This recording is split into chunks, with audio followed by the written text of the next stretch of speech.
ये press conference finish करके मैं अभी दिल्ली निकल रहा हूँ और दिल्ली में जाके जो हमारे शिवाजी नगर का फ्लाईओवर है उस फ्लाईओवर के ताल्लुक से रेलवे बोर्ड के जो चेयरमैन है मैंने कल के दिन उनको बताया था, क्योंकि एक डेलीगेशन शिवाजी नगर से आया हुआ था, उनके पास जाके, क्योंकि दिक्कत ये हो रही है कि उसके लिए फ़ंड सैंक्शन हो गया है, सब कुछ हो गया है, लेकिन इसके बावजूद भी वो काम शुरू नहीं हो रहा है।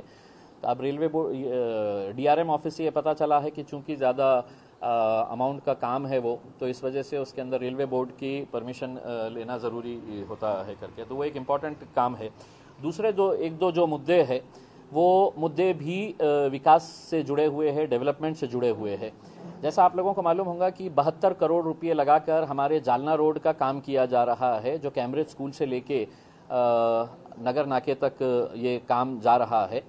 और इसमें अलग अलग जगह के ऊपर ये फुट ओवर ब्रिजेस बनाए जा रहे हैं और फ्लाईओवर्स बनाए जा रहे हैं। उसमें एक फ्लाईओवर को लेकर हमारा विरोध है। ये काम वैसे 2020 के अंदर सैंक्शन हुआ, लेकिन आपको मालूम है कि 2020 से लगातार 1.5 साल तक ये काम बंद पड़ा हुआ था। ये जब इसका प्लानिंग हो रही थी, उस वक्त प्लानिंग के दौरान ही मैंने तो शुरुआत से ही इस बात के ऊपर जोर दिया था कि औरंगाबाद को एक फुल फ्लाईओवर चाहिए जो नगर नाके से निकल के सीधा चिकलठाने के बाहर छोड़े। लेकिन पिछले जो भी सत्ता के अंदर थे या जो भी नेता लोग थे, उनकी एक दूरदृष्टि नहीं होने की वजह से उन्होंने टुकड़ों टुकड़ों के अंदर हमको अलग एक 2-4 फ्लाईओवर्स दे दिए। अभी 2 दिन पहले मैं जब पूना से वापस आ रहा था, अहमदनगर जैसे शहर के अंदर पूरा शहर से बाहर निकलने वाला एक फ्लाईओवर अलॉट किया गया है। नासिक के अंदर सेम वैसा ही है। हैदराबाद के अंदर 19 किलोमीटर का फ्लाईओवर है और हमको जब फ्लाईओवर दिया जाता है तो टुकड़ों टुकड़ों के अंदर दिया जाता है, जबकि होना यह चाहिए था कि हमको भी एक फुल फ्लाईओवर देना चाहिए। अब ये इनकी प्लानिंग जब हमने देखे तो पहले ही मतलब इस NHAI के ऑफिशियल्स के साथ हमने ये मांग किए थे कि आप चिकलठाने के आगे जितने भी जहां पर भी जो जंक्शंस है, चाहे वो आकाशवाणी का जंक्शन हो या अमरप्रीत का जंक्शन हो, वो वहां पे सबसे ज्यादा कंजेशन होता है। 2 शहरों को जोड़ने वाला जंक्शन है, एक जो उस तरफ जाता है गारखेड़ा, सतारा, बीड़ बाईपास के तरफ जाता है, और एक औरंगाबाद। तो एक इम्पॉर्टेंट जंक्शन है, फ्लाईओवर वहां पे होना चाहिए। लेकिन उस वक्त तैयार होने के बावजूद न जाने क्या ऐसी बात आई थी कि मतलब ये फ्लाईओवर एयरपोर्ट के सामने शिफ्ट कर दिया गया है। अब मुझे इस बात की पर्सनली खुशी है कि कुछ दिन पहले हमने डिविजनल कमिश्नर के साथ बैठे, उनको पूरी हर चीज़ बताए, और डिविजनल कमिश्नर साहब ने खुद ने ये बात माना है कि मैंने इतना स्ट्रांगली इसको अपोज किया था कि ये एयरपोर्ट के सामने नहीं होना चाहिए और ये यहाँ पे होना चाहिए। तब सुना है NHAI ऑफिसर्स ने बताया था कि अगर ये इस तरह का रहेगा तो हम वो प्रोजेक्ट ही कैंसिल कर देंगे। तो NHAI को हमको भीख दे रहा है ऐसा नहीं है, हर शहर के अंदर बनाते हैं। हमारे पास भी जो लोगों को चाहिए वो वहां पे बनाना चाहिए। हमारे पास पैसा आया तो अब आप कहेंगे कि नहीं मैं करमाड़ के अंदर जाके बना देता हूँ एक फ्लाईओवर करके, जहां पे जरूरत ही नहीं है। तो इस ताल्लुक से हमने NHAI के साथ 2 मीटिंग्स अभी पिछले 8 दिनों के अंदर हमने लिए है और उनको ये बात कहा है कि एयरपोर्ट के सामने का जो फ्लाईओवर है उसका काम अभी शुरू नहीं हुआ है। वो पूरे का पूरा फ्लाईओवर जो है या तो आप अमरप्रीत चौक के ऊपर लेके आइए या आकाशवाणी चौक के ऊपर, जहां पे सबसे ज्यादा ट्रैफिक है। इस ताल्लुक से ऐसा ना हो कि मतलब मैं सिर्फ अकेला बोल रहा हूं। तो मैंने जितने भी लोक प्रतिनिधि है औरंगाबाद के, जितने भी आमदार है, इन सबको मैंने पत्र लिखकर विनंती किया कि आप लोग डायरेक्ट नितिन गडकरी साहब को ये पत्र लिखे कि हमको फ्लाईओवर जो है, औरंगाबाद की मांग ये है कि ये फ्लाईओवर यहाँ पे होना चाहिए। और मुझे खुशी इस बात की है कि तमाम राजनीतिक पार्टियों के तमाम आमदारों ने इसको सकारात्मक तरीके से एक पॉजिटिव वे में लेते हुए सभी ने ये तैयारी बताई है कि हम अपना अपना लेटर्स देंगे। अंबादास दानवे साहब ने कल ही है तो ये लेटर नितिन गडकरी साहब को फॉरवर्ड कर दिए है, उन्होंने उसकी एक कॉपी मुझे दिए है। प्रदीप जायसवाल साहब ने बोला है कि हाँ वहीं पे होना चाहिए, वो भी लेटर लिख रहे हैं। संजय सिरसाट साहब कल मुंबई में थे, उन्होंने कहा कि मैं आते ही वो लेटर फॉरवर्ड कर दूंगा। अतुल छावे साहब ने भी खुद ने ये कहा है कि मेरी भी यही मांग थी कि यहाँ पे ही होना चाहिए करके। लेकिन अब पता नहीं है ठेकेदार और NHAI वालों के बीच में क्या है कि मतलब वो फ्लाईओवर वहीं पे करना चाह रहे हैं करके, जबकि हमारी ये मांग है। और इसकी फीजिबिलिटी स्टडी हमने करवाई है। तो कोई ऐसा बहुत बड़ा खर्च आ रहा है ऐसा नहीं है। कोई भी अगर उस फ्लाईओवर को यहाँ से अगर हम आकाशवाणी चौक या इधर लेके जाते हैं तो उसके अंदर कॉस्ट डिफरेंस जो आएगा बहुत ज़्यादा अगर होगा तो 10 to 15% आ सकता है। और किसी भी नेशनल हाईवे के प्रोजेक्ट के अंदर 10 to 15% कॉस्ट एस्केलेशन की पॉसिबिलिटी होती है। अब आप सिर्फ अगर ये बना देंगे तो आगे चल के कब हमारे को दूसरा फ्लाईओवर मिलेगा पता नहीं है। हमारी और औरंगाबाद के जनता की ये ख्वाहिश है कि अब ये अगर छोटे छोटे फ्लाईओवर जो हमारी गलतियां हैं, हमारी गलत नीतियों का नतीजा है कि हमको छोटे छोटे ऐसे पीसेस के अंदर फ्लाईओवर मिले हैं, उसको हम प्रेसिडेंट पार्क होटल या जो अभी लेमन ट्री होटल है वहां तक लाके छोड़ दे, उसके आगे कोई फ्लाईओवर ना बने। और उसके आगे हम नितिन गडकरी साहब को ये कहेंगे कि आगे चल के जितना भी इंडस्ट्रियल डेवलपमेंट होने वाला है वो शेंद्रा के अंदर होने वाला है और ऑरिक सिटी के अंदर। अगर आप लोग ऑरिक सिटी अगर देखे होंगे तो इंटरनेशनल स्टैंडर्ड की वहां पर फैसिलिटीज डेवलप की गई है।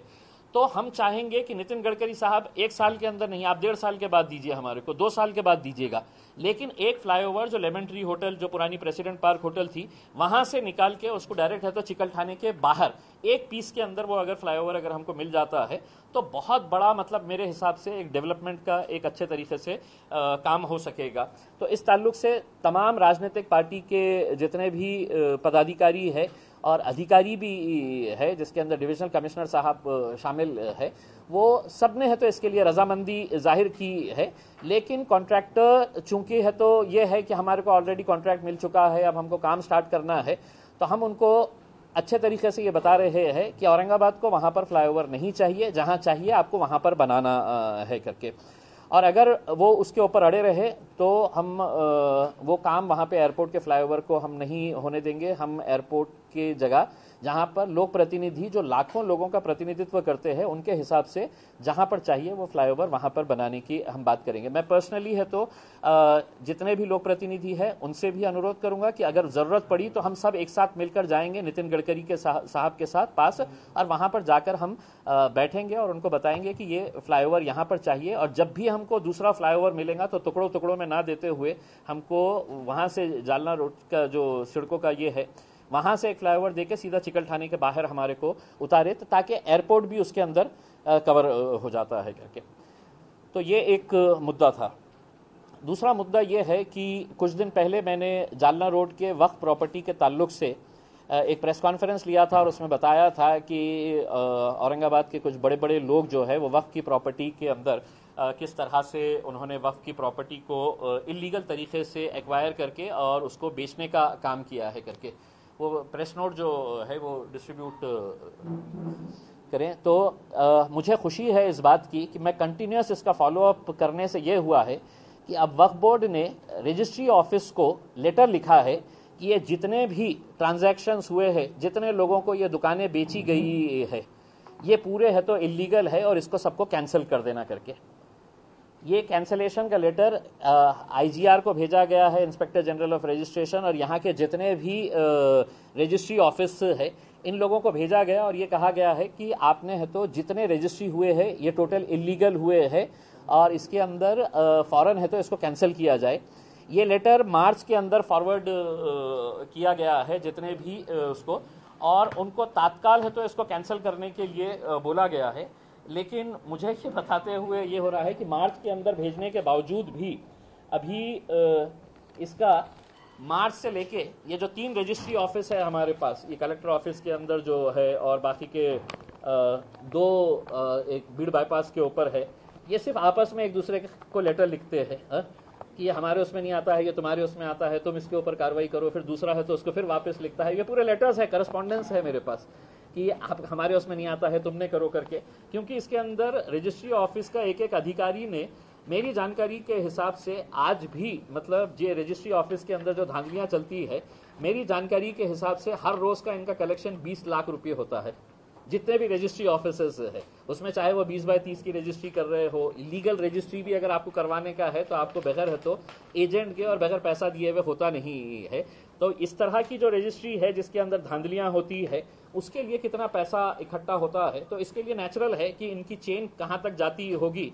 और मुझे बताते हुए कोई ये नहीं है कि ऊपर लेवल तक, बहुत ऊपर लेवल तक इनकी चेन जाती है, इस वजह से उन्हें किसी का डर नहीं है। वरना कलेक्टर ऑर्डर पास करने के बावजूद भी एक्शन नहीं होता है, कोई कार्रवाई नहीं होती है और कलेक्टर साहब भी उसके ऊपर खामोश बैठते हैं, तो सिर्फ कागजी कार्रवाई करके ये नहीं होता है, उसके अंदर एक्शन लेने की जरूरत होती है। जैसा हम इसके पीछे पड़े हुए थे, अब 25 तारीख के दिन औरंगाबाद के अंदर महाराष्ट्र वक्फ बोर्ड की मीटिंग यहाँ पर रखी गई है और उसके अंदर हमने ये ठहराव डाला है, मैंने खुद ने डाला हूं कि जिस तरह थाने के बालापुर का मैटर जो मैंने आपको सुनाया था कि बोगस एनओसी बनाकर दी गई थी और उस बोगस एनओसी के जरिए एक वकील उसके अंदर इन्वॉल्व थे, एक डॉक्टर कपल को बेची गई थी वो जमीन। मुझे ये बताते हुए खुशी हो रही है कि वक्फ बोर्ड के अंदर अब ये बालापुर के मैटर के अंदर भी एफआईआर रजिस्टर हुई है। वो वकील साहब को थाने की पुलिस ने आके उस्मानाबाद से उठाकर लेकर गई है, उनसे है तो अभी इंक्वायरी चल रही है। जिस बुनियाद के ऊपर इन्होंने ये एफआईआर रजिस्टर किया है, बालापुर का जो एफआईआर रजिस्टर किया है, उसमें जो एफआईआर के अंदर वक्फ बोर्ड के ही ऑफिसर ने ये एफआईआर रजिस्टर किया है, उसमें लिखा है वक्फ अधिनियम 1995 चे कलम 51 नुसार वक्फ मालमत्तेची आणि विशेषतः स्थावर मालमत्तेबाबत भाडेपट्टा किंवा इतर प्रकारे हस्तांतर हे बेकायदेशीर आहे, त्याकरिता वक्फ मंडळाची परवानगी घेणे बंधनकारक आहे। तसेच वक्फ मालमत्ता विक्री, दान, गहाण इत्यादी प्रकारे हस्तांतर करता येत नाही। सदर मिळकत 11 महिन्यापेक्षा जास्त काळासाठी भाडेपट्ट्यावर देता येत नाही। वक्फ मालमत्ता हस्तांतर करण्याबाबत कायद्याने कायमचे प्रावधान केलेले आहे। ये एफआईआर रजिस्टर किया गया है और एफआईआर के अंदर अब जो नया कानून आया है, जो बेचने वाला है उसके ऊपर एफआईआर रजिस्टर होगी और जो खरीदने वाला है उसके ऊपर भी एफआईआर रजिस्टर होगी कि आपने वक्फ की प्रॉपर्टी खरीदे है। तो मेरी ये मांग है कि उसी बुनियाद के ऊपर वक्फ बोर्ड ने 25 तारीख के मीटिंग के अंदर इस ठराव को पास करके जितने भी लोगों ने जालना रोड की इस प्रॉपर्टी को खरीदा है उनके ऊपर एफआईआर और जिन्होंने बेचा है, जिसके अंदर आपके कौन वो सबसे पहले जो मुतवल्ली साहब है जिन्होंने ये समझा कि मेरी जागीर है ये मैं बेच दूंगा करके वो, और 3 जो धन्ना सेठ है जिसके अंदर राजू तनवानी साहब है, उसमें नहीं बाफना साहब है और क्या नाम बिल्डर का तापड़िया, जुगल किशोर तापड़िया, ये तीनों के ऊपर भी रजिस्टर होना चाहिए एफआईआर। मैं पुलिस डिपार्टमेंट से अनुरोध करूंगा कि डीसीपी साहब ने इन लोगों को बुलाए हैं, इन लोगों से पूछताछ किए हैं, लेकिन ये तीनों ने है तो जितने भी लोगों को बुला है यही बताया है कि होता नहीं है, कुछ आराम से निकाल लेंगे करके। उसमें हम इसी बुनियाद के ऊपर ये एफआईआर रजिस्टर करवाने की हम चाह रहे हैं जो बालापुर के अंदर आपने लिखित तौर के ऊपर ये दिया है। तो ये 1-2-3 मुद्दे हैं। मैं चाहूँगा कि औरंगाबाद की जनता अब खामोश बैठ के फ्लाईओवर वहाँ पे बन रहा है तो बनने तो मेरा क्या जाने वाला है करके, जब तक हम आगे नहीं आएंगे, लोग आगे नहीं आएंगे, तो हमारे को वैसा ही होना जैसा प्रिंट ट्रैवल के अंदर हमारा फ्लाईओवर जो है वो क्रांति चौक की तरफ जाना चाहिए था। कोई वहां पे ज्ञानी नेता था, उसने बोला कि नहीं मेरे घर की तरफ जाता है, मैं अपने घर की तरफ ले लूंगा। अगर वहां पे अगर देखेंगे तो आज प्रिंट ट्रैवल के फ्लाईओवर के ऊपर अगर दिन में से कितने गाड़ियां जाती है और क्रांति चौक की तरफ जो नगर नाके से आती है गाड़ियां वो कितनी जाती है। जरूरत क्या थी कि क्रांति चौक की तरफ जाना चाहिए, लेकिन उस वक्त भी पब्लिक बोली अपने क्या करना है, फ्लाईओवर बन रहा है इधर से बनो या इधर से बनो करके। अब एयरपोर्ट के ऊपर बन रहा है, एयरपोर्ट के ऊपर कितने लोग जाते हैं। तो मैं लोगों से अनुरोध करूंगा जितने भी ऑर्गेनाइजेशंस है, इंडिविजुअल्स है, ये नितिन गडकरी साहब को पर्सनली ट्वीट करे, एनएचएआई के अधिकारियों को ट्वीट करे और ये मांग करे कि हमारे औरंगाबाद शहर की मांग ये है कि हमको फ्लाईओवर यहाँ पे चाहिए और आपका दिल्ली में बैठे हुए अधिकारी या ठेकेदार की मर्जी के हिसाब से जहां वो बनाना चाह रहा है वहां ना बनाए करके। तो ये 1-2 मुद्दे थे। इसके अलावा अगर आप लोगों के कुछ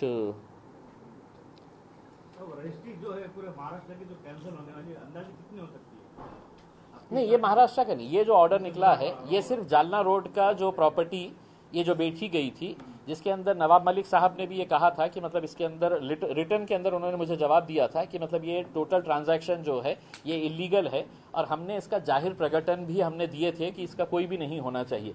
लेकिन रजिस्ट्री डिपार्टमेंट के अंदर जो धांधलियां चलती है और ये बड़े धन्ना सेठ पैसों के बल के ऊपर सबको खरीदते हैं, तो इन्होंने सोचे कि इसके अंदर भी होगा अपना क्या होने वाला है करके। तो हमारी मांग यही रहेगी कि जितने भी खरीदार है वो खरीदारों के ऊपर भी उतनी ही खलन के कानून के हिसाब से जो नया वक्फ एक्ट है उसके अंदर बायर एंड सेलर वक्फ की प्रॉपर्टी खरीदेगा, वक्फ की प्रॉपर्टी बेचेगा, उसको दोनों को है तो एफआईआर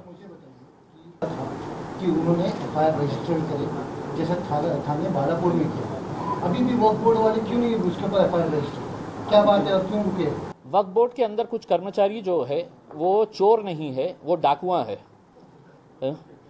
तो उनको ऐसा लगता है कि क्या है, पैसा लो, बैठ जाओ करके, नीचे से ऊपर तक पूरे ऐसे ही मिले हुए थे। अब एक अच्छी बात यह है कि कुछ अच्छे लोग आए हैं, फौजिया मैडम है, भले ही अलग अलग राजनीतिक पार्टियों से आए हैं, लेकिन कहीं ना कहीं एक चेक्स एंड बैलेंसेस। अगर आपको ये बालापुर का मैटर अगर मैं देखूंगा तो बालापुर के अंदर हमने डिसाइड किया मीटिंग के अंदर, जनरल बॉडी के अंदर मीटिंग में वक्फ बोर्ड की, कि बालापुर मैटर के अंदर एफआईआर रजिस्टर होना करके। 1.5 महीने के बाद जब मीटिंग हुई तो वक्फ ऑफिसर आके हमको ये बोला कि साहब मैं गया था वो पुलिस स्टेशन के अंदर, वो पुलिस वाला बोला है कि मैं बिजी हूं करके, तो बाद में आना करके। तो मैं बोला ऐसा होता नहीं है, आप जाओ वहां पे कमिश्नर के पास, और कमिश्नर के पास से जाके है तो मुझे है तो वहां से कॉल करना, मैं पूछता हूं कि कौन सा ऑफिसर कितना बिजी है करके। नतीजा ये हुआ कि 8 दिन के अंदर उनको एफआईआर समझ में आ गया है कि ये छोड़ने वाला नहीं है करके, तो एफआईआर रजिस्टर हो गई है। ये काम वक्फ बोर्ड का ही है, और वक्फ बोर्ड के अंदर हमारा मकसद यही है कि अब एक प्रॉपर्टी अगर छूटेगी तो बाकी दूसरे प्रॉपर्टियों के ऊपर हम ध्यान दे सकेंगे, और हर जगह के ऊपर है। वक्फ को बर्बाद करने के अंदर जो है वो गैरों ने नहीं, मुसलमानों ने ही इसको लूट के खाने का काम किया है। गेल्या वेळेस तुम्ही एक आंदोलन केलं होतं राज्यातल्या मंदिर आणि मशिदीसाठी आहे, लॉकडाऊन म्हटलंय, सगळं काही उघडं आहे, पण मंदिर म्हणजे धार्मिक स्थळं पुन्हा बंद, आता काय तुमची भूमिका आहे? गेल्या वेळेस जोरात आंदोलन त्याच्या बाबतीत काय आहे की एक साहेबांनी मला सांगितलं तुम्ही मंदिराच्या बाबतीत बोलू नका, आम्ही आहे मंदिराची काळजी घेण्यासाठी। आता मी त्यांना विनंती करणार आहे की साहेब आपण जाऊन ते करा, उसमें अगर नाही उघडले तर मला सांगा, आपण माझी मदत घ्या, अगर तुम्हाला नाही उघडता आलं तर मी मदत करायला तयार आहे, कारण तुमच्याकडून काही होणार नाही मला हे माहीत आहे। फक्त असं नाव घ्यायचं आणि हिंदुत्वाचं आणि मंदिराचं, आणि तुम्ही उघडू शकत नाही उसके अंदर। मला उघडायचे असेल तर माझी मदत घ्या, मी करून देतो। आपने व्यापारियों को किया, उसके बाद आप पर जो है तो गुनाह दाखिल करके आपको डराने की मतलब यानी प्रेशराइज करने की कोशिश की, आप क्या करें? देखिए ये एक ऐसा सवाल है जिसका जवाब मैं पार्लियामेंट के अंदर दूंगा।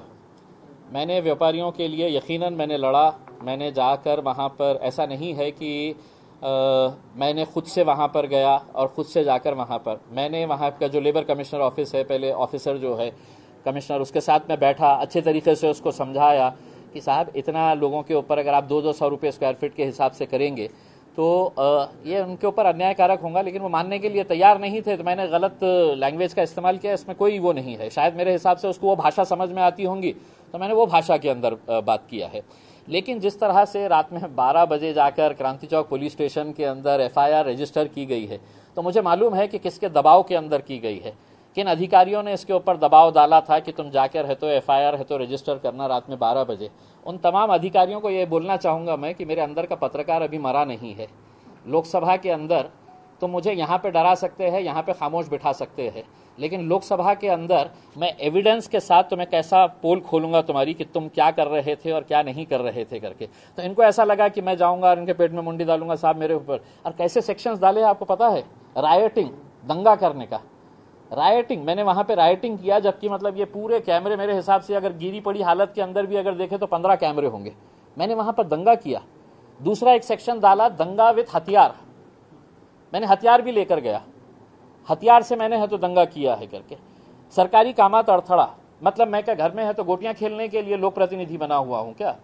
अगर लोग मुझे बुलाएंगे, अगर व्यापारी मुझे बुलाएंगे और ये कहेंगे कि साहब हमारे को ये 200 रुपये के हिसाब से मांग रहे हैं, छोटी दुकानदार को भी है तो 20,000 रुपये देना पड़ेगा, तो मैं घर में बैठे रहूंगा कि नहीं साहब आप लड़िएगा करके? मुझे चुनकर दिए है, मैं गया वहां पर। आप मेरे साथ जितने भी व्यापारियों के ऊपर ये केस डलाए हैं, ये इसकी वजह यह है कि जब यहाँ के कुछ नेताओं को ये समझ में आया, ये पूरे व्यापारी मेरे ऑफिस के ऊपर आके इतने बड़े फूल के हार पिनाए, तो इनके पेट में ये तकलीफ हुई कि अरे ये तो यही व्यापारी है जिसके पास अपन इलेक्शन के टाइम के ऊपर कटोरा लेकर जाते हैं, वो कुछ चंदा देता है, अपन अपना इलेक्शन निकालते हैं, ये लोग जाकर है तो खासदार को है तो फूल पिना रहे हैं करके। तब है तो पूरी हलचल हुई, बंबई के कुछ मंत्रियों के फोन आए, पुलिस डिपार्टमेंट के ऊपर दबाव डाला गया, यहाँ के अधिकारियों का क्या क्या रोल था, इनके अधिकारियों को तो ये समझना कि मतलब अब आप इंतजार करिएगा कि लोकसभा के अंदर आप मुझे खामोश नहीं बिठा सकते हैं। आपको एविडेंस के साथ, आपको पूरे हिंदुस्तान के अंदर लाइव लोकसभा का टीवी होता है, आपके नाम के साथ है तो आपको वहां पर देखने को मिलेगा कि इम्तियाज जलील क्या चीज है करके।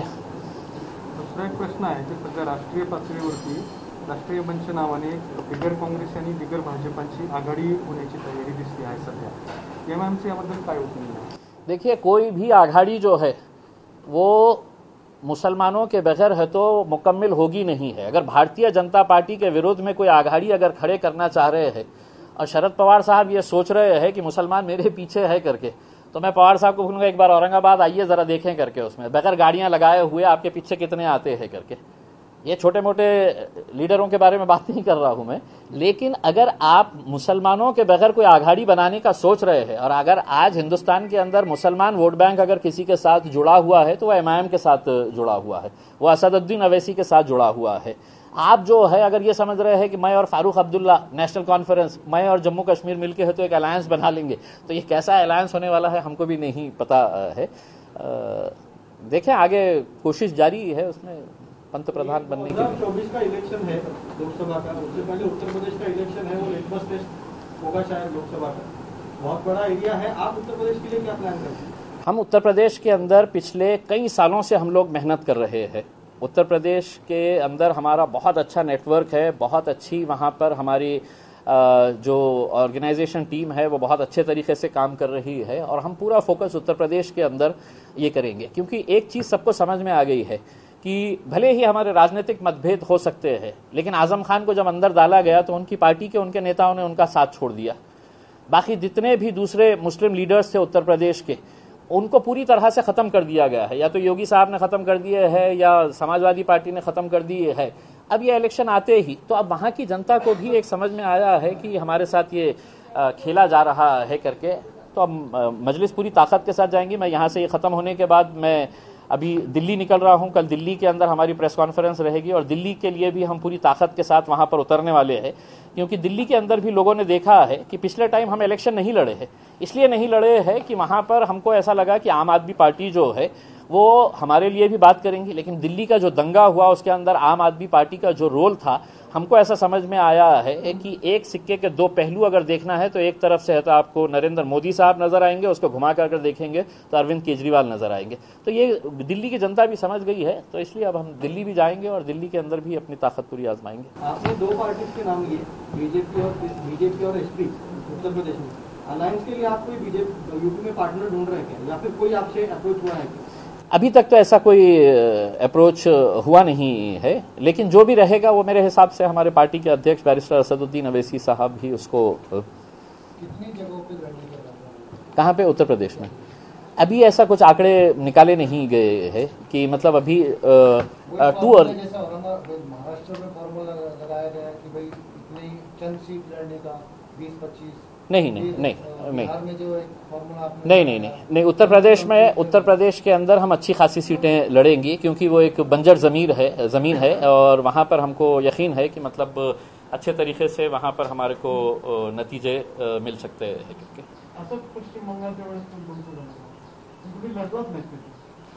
देखिए पश्चिम बंगाल, देखिए एक चीज ये समझ लेना चाहिए कि जहां पर 300 सीटें रहती है, 400 सीटें रहती है, 250 सीटें रहती है, वहां पर अगर हम जाकर 1-2-4 सीटें अगर लड़ते हैं तो उसका मकसद ये नहीं होता है कि हम जा रहे हैं तो हम बिल्कुल जीत के वहां से आ रहे हैं करके। एक ऑर्गेनाइजेशन सेटअप होता है। हमने जब वहां पर ये देखा है कि मोदी साहब को और भारतीय जनता पार्टी को हराने के लिए है तो ममता बनर्जी ये कर रही है। हमारा जो ऑर्गेनाइजेशन सेटअप था पश्चिम बंगाल के अंदर वो बहुत ज्यादा इतना स्ट्रांग नहीं था, लेकिन उन लोगों का ये था कि पिछले 5 साल पहले आपने हमसे कहा था कि इलेक्शन लड़ना है करके, तो जहां पर हमारे को एक ये था कि हम जाकर वहां पर 1-2-4 सीटें हम लड़े हैं। जैसा बिहार के अंदर भी आज हमको कामयाबी क्यों मिली, क्योंकि पिछले बार हम वहां पर गए थे, उसके बाद मेहनत किए, हम हारने के बाद लोगों को एहसास हुआ कि नहीं हमारे से गलती हुई है करके, तो जब हम नेक्स्ट टाइम गए तो हम 5 सीटें वहां पर बिहार के अंदर जीते हैं। तो एक लॉन्ग प्रोसेस रहता है, हर इलेक्शन के अंदर हर कोई जीतेगा ऐसा नहीं है।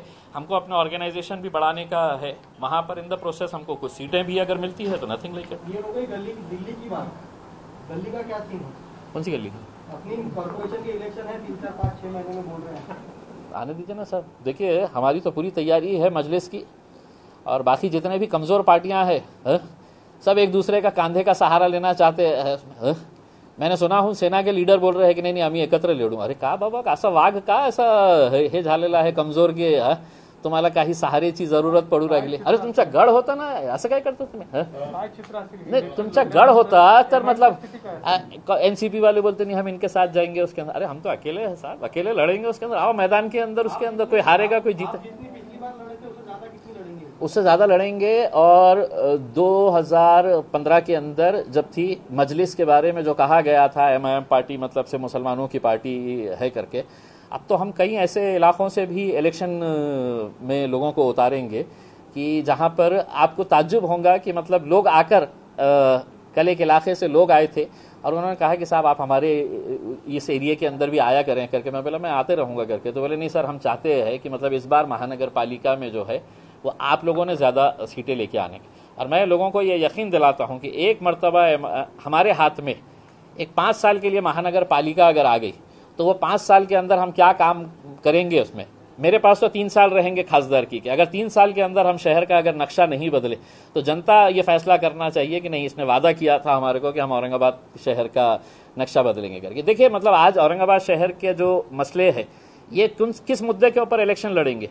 30 साल पहले पानी के ऊपर इलेक्शन, 20 साल पहले पानी के ऊपर, आज भी पानी के ऊपर. 2014 का भाषण सुनिएगा असेंबली के अंदर, मैंने कहा था कि ये पानी का काम जो है एमजेपी से कराया जाए, पहले लाइन जैकवाड़ी से यहां तक लाई जाए नक्षत्रवाड़ी से. आखिर 7 साल के बाद आपको इसको मानना पड़ा. कौन रुका रहे थे? रुका कौन रहा था? यही भारतीय जनता पार्टी के नेता रुका रहे थे. सेना के है तो खासदार आमदार रुका रहे थे. क्यों? क्योंकि उनको है तो वो धन्ना सेठ को लेके आना था दिल्ली से, प्राइवेट कंपनी के नाम के ऊपर ये सब करना था. आखिर में उनको वही चीज एक्सेप्ट करना पड़ी जो हम 2014 के अंदर बोल रहे थे. उनकी जो कुछ तस्वीरें जो है तो तलवार के उसके साथ वायरल हो गई. सर मैं बहुत ज्यादा मतलब देखिए ठीक है तलवारों मैंने भी देखा हूं फोटो, लेकिन मैं औरंगाबाद के पुलिस कमिश्नर साहब से यही कहना चाहूंगा कि मेरे हाथ में तो हथियार भी नहीं और आपने मेरे हाथ में हथियार का केस डाल दिए है. मैंने वहां पर दंगा किया नहीं, आपने मेरे नाम पे दंगे का केस डाल दिए है. तो आपकी मोहब्बत हमसे जरा ज्यादा लग रही है. और जिसके हाथ में तलवार है अगर उनके ऊपर कुछ नहीं कर रहे हैं तो कहीं ना कहीं हमको समझ में आ रहा है कि आप किसी ना किसी के इशारों के ऊपर यहाँ पर काम कर रहे हैं करके, किसी के दबाव के अंदर काम कर रहे हैं करके. हम दिखाएंगे, हम भी पार्लियामेंट के अंदर ही तस्वीरें सब दिखाएंगे उसके अंदर, और पुलिस का भी रोल क्या है कैसा है करके ये भी सब दिखाया जाएगा. आर्म्स एक्ट के तहत केस होना चाहिए था, बनना चाहिए था उसके अंदर. लेकिन खैर मैं बहुत ज्यादा अहमियत देता नहीं हूँ. तलवार लेकर फोटो निकालना, पोज निकालना, ये एनसीपी वाले अभी फिलहाल एक ही एजेंडा लेके चल रहे हैं. उनका सिर्फ यही है कि इम्तियाज भाई आपने अभी बताया NH के बारे में, जाना रोड के ब्रिज के बारे में बताया. लेमन ट्री के बारे में, लेमन ट्री के सामने तो अभी भी एक ब्रिज बना हुआ है ना. हाँ. वो उतर रहा है इसके सामने, शमशान भूमि के सामने. हाँ, हम तो आपका बोलना क्या है? वो पुल जो है वो आगे एक्सटेंड हो अपना चिकन हम नहीं चिकल थाने के बाहर पूरा गांव छोड़ के बाहर निकल जाए करके, वो कैम्ब्रिज के बाहर ही वो फ्लाईओवर निकले. देखिए कल के दिन इंडस्ट्री जो आ रही है, आज हमारे पास सबसे बड़ा एडवांटेज जो रहेगा, बैंगलोर के अंदर अगर एयरपोर्ट से लेकर इंडस्ट्रियल एरिया में जाना है तो क्या ट्रैफिक का सामना करना पड़ता है आप अंदाजा नहीं लगा सकते. पुणे के एयरपोर्ट से लेकर अगर हिंजेवाड़ी अगर जाने का है तो कितना टाइम लगता है.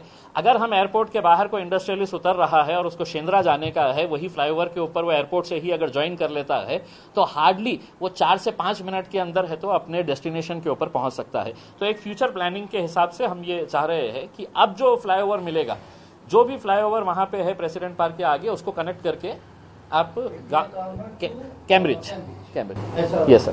अभी जो NHAI के ऑफिसर्स कह रहे हैं, मतलब आपकी जो 8 दिन में बैठक हुई 2 बार, उसमें एक बार उन्होंने ऐसा कहा कि भाई इसमें चेंज नहीं हो सकता अभी. नहीं, उनका ये कहना था, उनका ये कहना था कि साहब ये बनने दीजिए ना, हम दूसरा भी बना देंगे ना, यहाँ पे भी बना देंगे ना करके. मैं बोला पैसा कौन देगा? अगर समझ लीजिएगा कल के दिन अगर गडकरी साहब बोले कि नहीं मतलब ये तो पहले का प्लान है, आपने क्यों नहीं इसका विरोध किए है करके, आपने बोलना चाहिए था, हम थोड़ी बैठे बैठे ये करे है करके. तो बेसिकली ये सिर्फ अकेले इम्तियाज जलील की अगर राय है ऐसा नहीं है ना. मैंने बीच में भी ये तो सोशल मीडिया के ऊपर डाला था, इतने सारे लोगों ने है तो गडकरी साहब को, इंडिविजुअल्स ने, ऑर्गेनाइजेशंस ने ये किए हैं. मैं चाहूंगा कि इंडस्ट्रीज एसोसिएशन, दूसरे जितने भी संगठन है या इंडिविजुअल लेवल के ऊपर आप है तो गडकरी साहब को, NHAI को ट्वीट करके करिएगा कि साहब हमारे को शहर के अंदर ये चाहिए. नहीं ट्वीट नहीं, उनके पास तक मैसेज पहुंचाने के लिए. देखिए मैं पर्सनली तो जाके ये कर सकता हूं, जनता इतनी सारी है तो वहां पे तो NHAI के दिल्ली में ऑफिस में नहीं जा सकती है, तो ट्वीट के जरिए कम से कम उनको ये पता तो चलेगा कि यहां तक हो रहा है करके काम.